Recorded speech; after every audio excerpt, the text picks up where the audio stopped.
Halo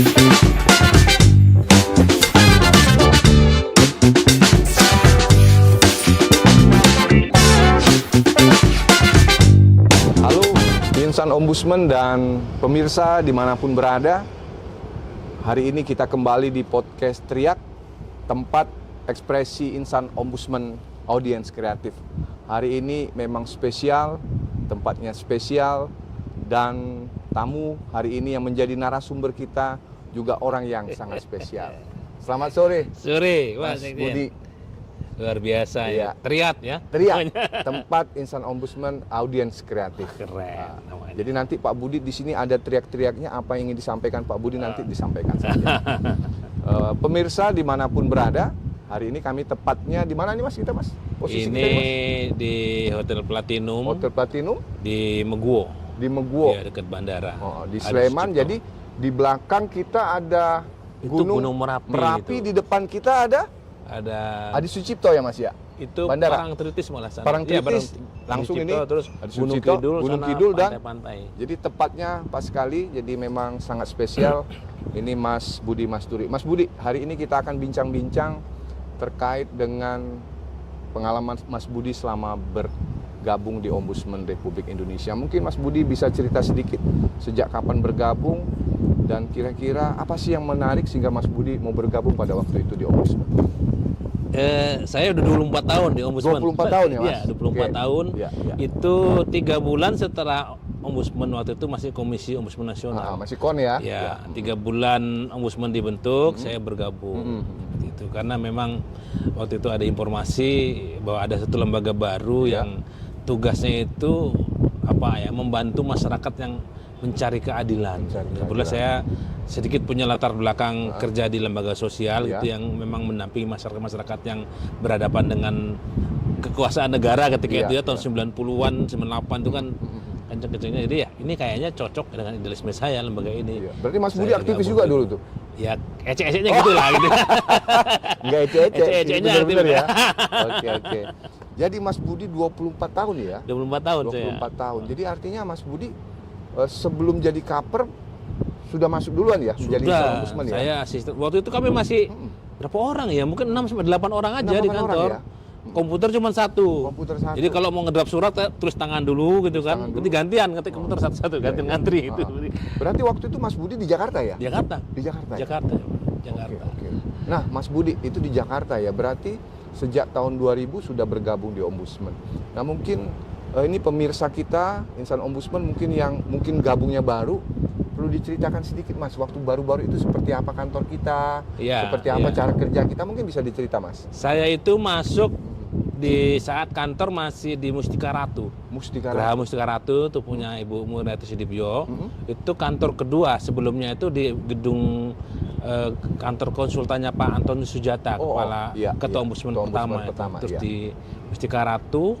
Kemudian tahun 2000 itu Juni ya, setelah itu kami pindah di Aditya Warman dekat Mabes Polri. Nah, setelah itu baru pindah ke mana itu yang bekas kantor KPK yang di Harmoni. Baru pindah ke sekarang. Berarti sekarang ini kalau kita itu udah kantor kelima ya Mas? Kelima udah kantor dan kelima ya? Jauh lebih representatif dibanding dulu waktu di Mas, ya? Mustika Ratu ya, kita satu ruangan aja itu kayak. Iya. Nah, Mas Budi, artinya dulu awal-awal cuma sekitar 6 orang ya, Mas. Waktu itu laporan masyarakatnya seperti apa? Wah, Mas? banyak sekali, Pak. Banyak ya? Karena kan masyarakat tahu ini ada lembaga baru, ada peluang bagi mereka untuk mencari keadilan, semua masuk. Euforia ya waktu itu ya? Iya, karena mereka tidak punya pilihan lain itu kan. Dan memang kan di dalam waktu itu kepres kita masih dasar hukum. Kepres ya. Itu tidak ada batasan. Orang bisa lapor apa saja. Orang bisa lapor untuk kejadian kapan saja. Sehingga memang akhirnya kan kayak orang yang kemudian digugat di pengadilan kalah gitu, lapornya ke kita, bukan kita malah juga. banding gitu kan. Seperti itu. Ya. Dulu paling banyak penegakan hukum. Di sana Mas ya? Laporan paling banyak penegakan hukum. Lebih separuh itu penegakan hukum. Maka kemudian kami dulu kebanyakan asisten ESA. Karena memang kasusnya itu latar belakangnya ya Mas ya? Iya, kebanyakan ESA. Nah, Mas Budi, tadi itu latar belakang awal ya, begitu Mas Budi gabung di Jakarta. Nah, sekarang kan Mas Budi ada di Jogja dan sampai saat ini adalah kepala perwakilan, bahkan sudah 2 periode ya, Mas? Iya. Nah, prosesnya gimana itu, Mas? Nah. Jadi karena saya kuliah di Jogja, Pak. Kuliah di Jogja. 2000 saya merantau ke Jakarta. Nah. Saya dapat calon istri orang Jogja pula, orang Jogja gitu pula. kan. Dan dia. Kalau Mas Budi orang Jogja bukan?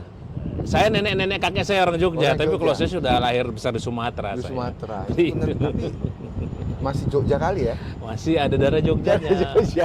Darah Jogjanya masih ada. Iya, gitu. oke. Sehingga kan kemudian kan ya long distance lah, apa Iya. istilahnya PJKA. Apa itu? Pulang Jumat kembali Ahad. Oh. Jumat pulang itu. Jumat pulang ya? ke Jogja. Ke Nanti Jogja. Senin balik Balik gitu. lagi. Nah, Gitu. waktu gabung itu gimana? Waktu itu posisi masih di Jakarta? Jakarta. Terus kan saya udah berkeluarga, terus ternyata anak ini sudah mulai bisa protes. Dia umur udah mau TK lah gitu Iya, ya. iya. Nah, ini ada satu yang kemudian membuat saya tergerak untuk mengajukan pindah itu. Iya. Salah satu komisioner waktu itu mengatakan bahwa waktu itu nggak bisa kembali, terutama waktu untuk anak. Bersama anak ya, Mas? Iya, maka kemudian saya langsung tek gitu. Oke, saya harus Iya. mengajukan pindah. Gitu Waktu kan. di Jogja itu sudah langsung jadi? Belum ya? masih asisten Masih biasa. asisten ya? Terus kemudian kan undang-undang disahkan Iya. tahun 2011 ya, undang disahkan. Mm-mm. Kepala perwakilannya harus purna tugas kan, karena usia udah tidak memenuhi. Iya. Kemudian saya ditunjuk sebagai pelaksana tugas. Pelaksana tugas. Sampai hampir 3 tahun. Ada rekrutmen kepala perwakilan, saya ikut bidding, open Ikut bidding. bidding, Iya. iya. Waktu itu sekitar 27 nggak salah yang daftar itu. 27. Banyak ya, Mas? Banyak 27 ya? itu. Itu latar belakang mana aja tuh 27? Lawyer ya, banyak kan lawyer, kemudian ex-komisioner KPU, Iya, Bawaslu, iya, kayak gitu iya, itu yang iya. banyak. Oke. Kemudian akademisi juga ada. Akademisi juga. aktivis yang ada banyak seperti itu, dan lumayan berat persaingannya. Saya ingat betul, saya belajar betul tuh Pak. Walaupun saya di Ombudsman, saya belajar, saya hafal tuh undang-undang dan sebagainya. Iya, iya. Yang tertinggi itu 2 orang skornya tertulisnya. Skor tertinggi. Saya dan 1 orang peserta, dan itu pun hanya 76, nggak nyampe 100. Tapi memang benar-benar sulit soalnya. Saya ingin mengatakan benar-benar sulit soalnya. Sulit, karena ya? memang hafalan. Hafalan ya? Hafalan pasal-pasal dan sebagainya. Saya orang yang paling susah untuk menghafal. Tapi nilainya paling tinggi ya? Ya karena saya udah hafalan itu udah sebulan hari ya? tadi Tiap hari. itu undang-undang saya baca tuh mungkin lebih 10 kali tamat itu kan. Iya ya. Nah, Mas Budi, artinya Mas Budi kan sudah 2 periode, ditambah 3 tahun PLT, artinya sudah 13 tahun ya? Lebih kurang. Memimpin di Jogja ini ya? Lebih kurang 13 tahun Jogja. ya. Nah, Mas, selama menjadi kepala perwakilan ini kira-kira kasus apa sih yang paling banyak? Ini gambaran aja dulu, Mas. Kita belum substansi, nanti yang kedua kali lagi nanti. Ini perkenalan saja. Kira-kira Jogja ini tentang apa? Jogja ini kota pendidikan, Pendidikan, ya. ya. Dan masyarakatnya sangat peduli dengan pendidikan. Pendidikan. Isu mengenai pendidikan selalu menjadi isu yang ramai dan banyak setiap Iya, tahunnya. setiap tahun ya, Mas. Selain isu kepolisian juga mulai ada naik Mulai ya, ya, Mas, ya. pertanahan juga gitu. Dan yang menarik kemudian, kalau dulu yang lapor-lapor kita kan orang-orang yang udah hopeless, Iya, iya. tidak punya jalan lain kecuali lapor ke ombudsman gitu ya.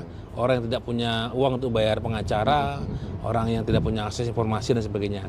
Yang menarik kemudian beberapa tahun belakangan tuh yang lapor tuh guru-guru besar tuh lapor ke ombudsman. Guru besar juga lapor ke Yang ombudsman. dia sebenarnya punya pilihan banyak gitu kan, tapi dia lapor ke ombudsman karena memang mungkin ya mereka mulai trust gitu ya, mulai percaya kalau ya. kita bisa mempengaruhi Iya. proses pencarian keadilan dan Iya, sebagainya gitu. Terutama mereka bisa kalau lama kok SK guru besarnya kok nggak keluar, turun, prosesnya sulit dan sebagainya itu. Iya. lapor Sampai ke saat beberapa. sekarang masih itu? Masih. Banyak laporan masih tentang gitu pendidikan. Tapi sudah dipisah lagi ya ini ya? Dengar-dengar kementerian pisah lagi ya? Iya, iya. Nanti Nah itu gimana nanti ini? urusan lain ya, Mas ya. Nah, Mas Budi, artinya itu kasus-kasus ya yang ditangani. Nah mungkin Mas ada yang paling berkesan Mas, yang selama kurang lebih hampir 13 tahun ya? Berarti di November ini Selesai. pas Mama Menjelang sudah selesai, ya. menjelang selesai. Nah, selama Mas di sini kasus apa yang paling menarik yang membuat Mas Budi mungkin bisa nggak tidur gitu, Mas? Ada beberapa, tapi yang jujur saya yang surprise itu kasus ketika pemerintah RI membangun bandara. Membangun bandara. Bandara YIA. Iya. Itu kan ada sekitar 20-an orang tidak menerima keberadaan bandara dan menolak. Menolak, ya. Bukan menolak ganti ruginya, tapi Iya. menolak bandaranya. Dan Menolak keberadaannya iya, karena memang kemudian proses-proses negosiasi itu kurang smooth ya pemerintah. Iya, Tidak menempatkan mereka sebagai orang yang harus didengar, tapi mengedepankan kekuasaan, otoritas dan ya. sebagainya. setelah kami telaah, ternyata memang ada maladministrasi, proses pemosongan lahan dan pembongkaran rumahnya. Akhirnya kita menyarankan untuk dihentikan sementara proses pembongkaran dan pemosongannya. Dihentikan sementara dan dimulai lagi proses-proses dialog negosiasi yang itu diikutin, Mas. Itu diikutin Pak. Ya. Saya itu baru tahu itu proyek strategis nasional gitu kan. Diikuti ya? Diikutin, luar biasa. Proyek strategis nasional kan presiden langsung gitu. Langsung ya? Hah, gitu kan. Luar biasa gitu ya. Iya. Ya itulah kemudian dan yang menarik kemudian juga menarik dalam kasus itu kita tinggal satu-satunya lembaga yang dipercaya oleh masyarakat untuk menangani mereka. Sampai wartawan aja mereka usir karena nggak percaya sebab beritanya tidak mendukung mereka. Maka itu kami jaga betul, Pak. Kepercayaan itu kami jaga betul sehingga ketika General Manager Angkasa Pura datang mengundang kami untuk membuka acara apa gitu, kami sampaikan, Pak, ini kita terima undangannya, tapi saya sampaikan teman kami tidak bisa hadir supaya tidak terjadi konflik kepentingan. Itu dia, karena ini masih ongoing proses. Kes Bangpol, Pemda itu mengundang kami acara apa, saya sampaikan. Kenapa? Itu sampai datang, intelijen semua datang ke kantor mempersuade kami lah ya. Saya sampaikan harus ada lembaga yang masih mereka percaya. Karena apa? Kalau sudah nggak ada lagi lembaga yang dipercaya, nanti nggak ada kita yang bisa mendekati mereka untuk memberikan kesadaran sebagai ini yang penting, Mas. Ini teriak dari Mamas ini. Harus ada lembaga yang masih dipercaya oleh masyarakat. Jadi oleh masyarakat. Jadi ombudsman ini, insan ombudsman dimanapun berada, mari kita jaga lembaga kita ini sehingga kita masih menjadi lembaga yang dipercaya oleh masyarakat. Itu dia kuncinya. Jadi memang kalau saya megang rumusnya sederhana aja, Pak. Gimana tuh, Mas? Ombudsman itu adalah lembaga yang harus dipercaya oleh masyarakat, tapi didengarkan oleh penguasa. Dipercaya masyarakat, tapi didengarkan penguasa. Biasanya itu kebalikannya. Kalau kita terlalu dekat dengan masyarakat, si penguasanya curiga, kita nggak mau, resisten. Sebaliknya kalau kita terlalu dekat dengan penguasanya, masyarakatnya jaga jarak.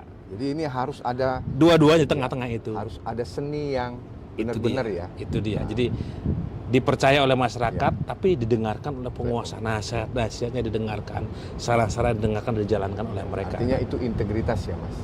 Ya. Dan profesional. Rumus sederhana yang mungkin tidak mudah juga. Tidak mudah ya. Oke, Mas Budi, ini sudah berjalan kira-kira 10 menit. Perkenalan mungkin Mas Budi ini yang paling lama. Tapi nggak apa-apa, karena memang istimewa, tempatnya juga istimewa. Jarang-jarang kita bisa langsung di Gunung Merapi. Gunung Merapi, di depan juga gunung ya, Mas ya. Jadi artinya ini suasana yang indah. Nah, Mas Budi, artinya sebentar lagi tanggal 30 November ya, Mas. 30 November. Artinya ketika sudah selesai, akan kembali lagi di Ombudsman bertugas sebagai asisten ya, Mas. Oke, Mas Budi, ini ada beberapa pertanyaan cepat, ada pilihan, tidak ada yang benar, tidak ada yang salah. Mana yang kira-kira Mas Budi cocok, ya kalau mau kasih argumen, dijawab saja. Mudah-mudahan ini bisa sedikit ya mencairkan suasana kita, melihat bagaimana Kepala Perwakilan Ombudsman Yogyakarta ini sungguh-sungguh orang yang pilihan ya, karena 13 tahun ya. Satu-satu yang 13 tahun mungkin ya. Saya itu banyak yang pertama, Pak. Asisten yang jadi PLT Kepala Perwakilan pertama. Asisten jadi Kepala Ombudsman pertama. Asisten yang pindah pertama. Mungkin nanti asisten yang pertama juga menjadi pimpinan Ombudsman ya. Amin. Mudah-mudahan didoakan Pak Sekjen ya, disaksikan Gunung Merapi. Oke, Mas Budi, ini pertanyaan cepat kita, Mas ya. Pengawasan atau pencegahan? Pencegahan. Pencegahan. Boleh diceritain, Mas? Karena mencegah lebih baik daripada mengobati. Itu ya. Oke. Ini asiknya podcast di sini, kita bisa mendengar telelet juga ya. Diiringi oleh mereka telelet itu. Keberlanjutan atau transparansi? Transparansi. Transparansi. Ya, itu bagian daripada akuntabilitas. Transparansi itu bagian daripada good governance. Oke, terima kasih, Mas. Nah, ini yang menarik, Mas. Karena tadi Mama sudah ceritain nih. Kantor pusat atau perwakilan? Kantor di perwakilan, gaji di pusat. Pilih satu, Mas. Ya, kalau pilih satu, kantor perwakilan loh saya. Walaupun mungkin nggak bisa jadi ini anggota ombudsman, Mas. Kan doa itu sendiri. Mungkin bukan kantor perwakilan Jogja ya. Jogja kan pernah jadi ibu kota negara. Jadi ombudsman ini bisa pindah daripada pindah IKN belum kan? Ya Jogja aja lu pindah aja gitu. Oke. Metode pemeriksaan kualitatif atau kuantitatif? Kualitatif. Jadi ombudsman setelah saya berapa tahun 24 tahun di ombudsman, pendekatan kualitatif itu lebih memungkinkan untuk kita melakukan persuasi. Lebih depth interview lebih mendalam kita ya. Persuasi itu kan kualitatif. Kalau kuantitatif kan benar salah dan sebagainya itu belakangan saya merasa itu kurang pas dengan karakter ombudsman sebetulnya. Karena kita harus mempengaruhi bareng nanya apa itu ya Mas ya. Oke Mas. Nah, ini akan sulit juga ini untuk Mas Budi. Saya yakin ini. Kolaborasi dengan instansi pemerintah atau LSM.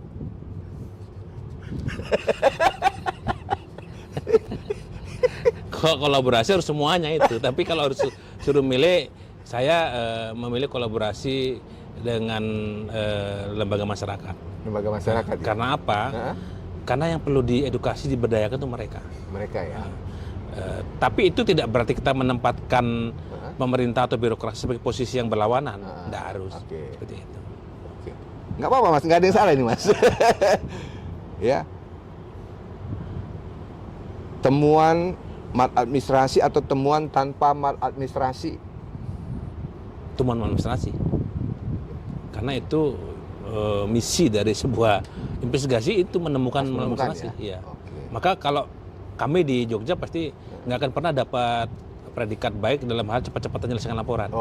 Karena saya harus menemukan itu. Harus mendalam tadi ya. Kalau asisten mengatakan nggak ketemu, cari sampai ketemu. Gawat juga ini. Keadilan sosial atau administrasi publik? Keadilan sosial. Keadilan sosial. Nah ini Mas, pertemuan langsung atau Zoom meeting? Langsung. Langsung ya. Langsung kalau saya. Lebih chemistry-nya lebih kena. Lebih dapat ya. Nah, survei atau wawancara? Wawancara. Tapi dengan catatan wawancara yang terbuka, elaboratif ya. Bukan tertutup. Bukan ya tidak. Oke. Perlindungan whistleblower anonimitas atau dukungan hukum? Ini maksudnya gimana? Ini ada dua pilihan. Mas pilih aja. Perlindungan whistleblower anonimitas atau dukungan hukum. Udah ngerti Mas? Whistleblower lah. Karena kalau perlindungan hukum tuh nggak jamin juga si pemberi informasi akan terlindungi. Gitu ya. Oke. Makasih Mas. Nah ini LHP atau rekomendasi? Kalau produk air ombudsman rekomendasi ya. Tapi sebaik-baiknya sebelum rekomendasi dituangkan sudah dijalankan oleh instansi. Jadi kalau bisa selesai ya? Iya, LHP. Jadi rekomendasi kalau bisa yang terakhir ya? Iya. Yang terakhir sekali. LHP. Nah, ini pelatihan internal atau workshop eksternal? Pelatihan internal. Iya. Yang mendalam, metodenya variatif gitu ya. Kemudian continuously-nya keberlanjutannya terjaga. Keberlanjutannya terjaga. Oke. Publikasi laporan atau media briefing? Media briefing akan lebih natural. Lebih natural ya? Betul. Jadi gini, saya kan menerapkan low budget high impact. Ya. Kita kan tahu karena problem keterbatasan anggaran di perwakilan kan sedikit sekali uang dari sosialisasi. Maka dengan pemberitaan itu kita sosialisasi yang sangat efektif. Efektif ya. Dan itu bentuknya natural. Orang nggak perlu kita bicara ombudsman adalah ABCD kurang aja lah itu. Dengan membaca berita tentang kasus yang dimasukkan ke ombudsman diberitakan, itu orang ngerti. Oh kasus ini bisa dilaporkan ombudsman ternyata. Gitu. Hari ini kita lakukan juga itu Mas. Oke. Diskusi terbuka atau pendekatan hati-hati? Pendekatan hati-hati akan lebih bisa diterima oleh birokrasi biasanya. Karena tidak semua birokrasi itu mau kalau dibuka langsung. Oke, kasih Mas. Nah ini Mas, ini juga ini. Teknologi baru atau metode tradisional? Teknologi baru yang kemudian mengambil nilai-nilai tradisional itu. Ini emang pinter ini, luar biasa ini Mas Budi. Loh iya Pak, di sini 4.0 itu teknologi baru, tapi dia menghilangkan esensi human-nya kan. Maka kemudian human itu kan diakomodir dengan 5.0, masukkan ke teknologi. Oke, luar biasa ini ya. Ini kalau dosen yang ngomong kayak gini ya. Dosen tidak tetap. Nah, ini lagi kita kembali ke kuliner nih, Mas. Ya. Gudeg atau sate kelatak? Oh, gudeg kayaknya. Gudeg ya? Gudeg, karena gudeg punya nilai historis yang. Nilai histori ya. Dan saya. Tapi katanya kabarnya kalau orang ke sini, pimpinan itu bilangnya Mas Budi pasti ajak ke tempat sate kelatak. Tapi saya nggak makan. Saya nggak makan, saya nemenin aja. Nemenin aja ya. Iya. Tapi kalau Mas Budi sendiri, saya ya? Gudeg kan ya karena ada nilai historinya mungkin bisa dijelaskan. Apa sih gudeg itu, Mas? Gudeg itu makanan sudah ada sejak zaman Belanda di sini. Iya. Gitu. Kalau ada guyonan, tapi ini saya tidak menjamin akurasi kebenarannya. Sejarah kenapa gudeg itu ada orang Belanda beristri ke orang Jogja suatu ketika dia bertanya mau dimasakkan apa, terserah saja kata suaminya. Dimasaklah nangka itu kan dia. Begitu dimasak kemudian dimakan, gimana rasanya? Good day. Good day, good day, enak deh. Lama-lama gudeg. Itu yang saya baca. Luar biasa, ini sejarah ini ya. Jadi kita ketemu bukan cuma. Itu salah satu versi sejarah tapi. Mungkin ada yang lainnya lagi. Nah, satu lagi nih Mas. Ini ketahuan nanti seleranya di mana nih. Malioboro atau Pasar Beringharjo? Malioboro. Malioboro ya. Malioboro. Karena kalau Pasar Beringharjo kredit ya. Iya, kredit kita harus punya tujuan yang sangat khusus sekali baru bisa ke situ. Dan dicari yang nggak ada di tempat lain baru kita bisa ke situ. Mas Budi, ini kita mungkin sudah masuk lewat waktu ya, tapi nggak apa-apa khusus Mas Budi ini. Kita cuma memperkenalkan sosok-sosok dari insan ombudsman, Mas. Jadi sebelum mungkin kita akhiri, Mas Budi ada nilai-nilai apa yang selama Mas Budi bergabung ini sehingga nilai-nilai itu bisa menguatkan kita semua. Mungkin bisa diceritakan. Ya, bekerja di ombudsman seperti tadi malam saya sampaikan itu adalah harus punya keterpanggilan hati ya. Keterpanggilan hati untuk menjadi bagian daripada orang yang bermanfaat kepada orang lain yang sedang mencari keadilan. Nah, oleh karena itu kemudian dibutuhkan satu nilai keikhlasan, tapi bahasa lainnya apa kalau yang lebih profesional itu harus ada. Nothing tulus bekerja di ombudsman itu. Saya tadi malam mengatakan kalau kita mau kaya jangan bekerja di ombudsman. Kalau kamu mencari uang jangan bekerja di ombudsman karena bukan ombudsman tempatnya nyari uang. Tapi ombudsman itu bagaimana menggodok kita sebagai insan kamil, insan manusia itu bermanfaat, bisa memberi manfaat kepada orang lain. Maka kemudian itu filsafat Jawa kan ada migunaning tumrap ing lian. Artinya Mas? Berguna bagi orang lain. Sebaik-baiknya manusia lah mereka yang berguna bermanfaat bagi orang lain. Tapi saya menambahkan Pak, bermanfaat itu juga dengan cara yang baik. Jadi kalau kemudian bermanfaat, kita membantu orang tapi dari uang yang kita curi gitu ya nggak bagus juga itu. Tapi kalau bermanfaat membantu orang ya dari uangnya juga bagus. Hasil seperti itu. Itu yang saya rasakan sehingga itu yang membuat kami bertahan Pak. Kita merasa ada karena kita bisa memberi manfaat kepada orang lain. Di samping tentu nilai-nilai integritas ya. Integritas itu penting sekali karena dulu kita ketika masih keputusan presiden itu kan tidak punya otoritatif apa-apa secara kelembagaan, tapi orang memberikan apresiasi, orang segan menghargai karena kita menjaga nilai-nilai integritas itu. Jadi suatu ketika ada pelapor yang datang ke sebuah instansi publik lah, penegak hukum gitu kan, membawa surat ombudsman. Apa ini surat ombudsman kata si petugasnya? Nggak ada pengaruhnya apa ini Pak di sini seperti itu. Lalu dia mengatakan, tapi saya bangga Pak, saya dapat surat ini, saya tidak keluar uang sepeser pun, bahkan petugas saya makannya dia nggak mau. Tidak seperti di sini. Saya minta lembar kertas saya harus keluar uang banyak seperti itu. Ya. Itu disampaikan ya? Iya disampaikan. Jadi itu kekuatan ombudsman di situ sebenarnya. Kekuatan integritas yang kemudian kita konsisten pegang, kemudian terceritakan, tersampaikan dan itu disegani oleh instansi.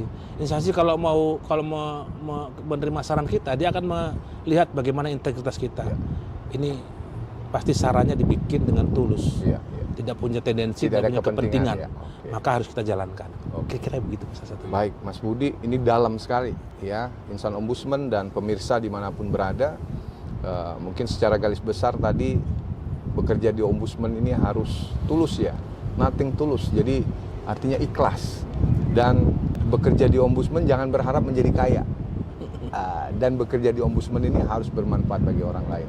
Nah, mudah-mudahan apa yang disampaikan oleh Mas Budi ini menjadi sesuatu yang bisa kita renungkan dan juga bisa kita laksanakan, sehingga Ombudsman ini yang menjadi kebanggaan kita adalah sebagai lembaga yang terpercaya sejak dibentuk hari ini dan sampai kapanpun Ombudsman ada di Republik Indonesia tercinta. Amin. Amin. Mungkin sampai di sini teriak kita hari ini. Sekali lagi terima kasih Mas Budi. Terima kasih Pak. Untuk waktunya. Ya. Terima kasih. Jauh dari rumah ke sini? Oh jauh. Jauh ya? 3 malam jalan. Wah, jauh sekali. Nggak dekat. Setengah jam aja dari sini. Jam. Terima kasih Mas Budi untuk bincang-bincangnya. Insan Ombudsman dan pemirsa dimanapun berada, untuk keberlanjutan dari program Teriak ini tetap di like, subscribe, dan kasih komen dan juga di share sehingga orang semakin mengenal apa itu Lembaga Ombudsman Republik Indonesia. Terima kasih, sampai jumpa di kesempatan selanjutnya. Terima kasih.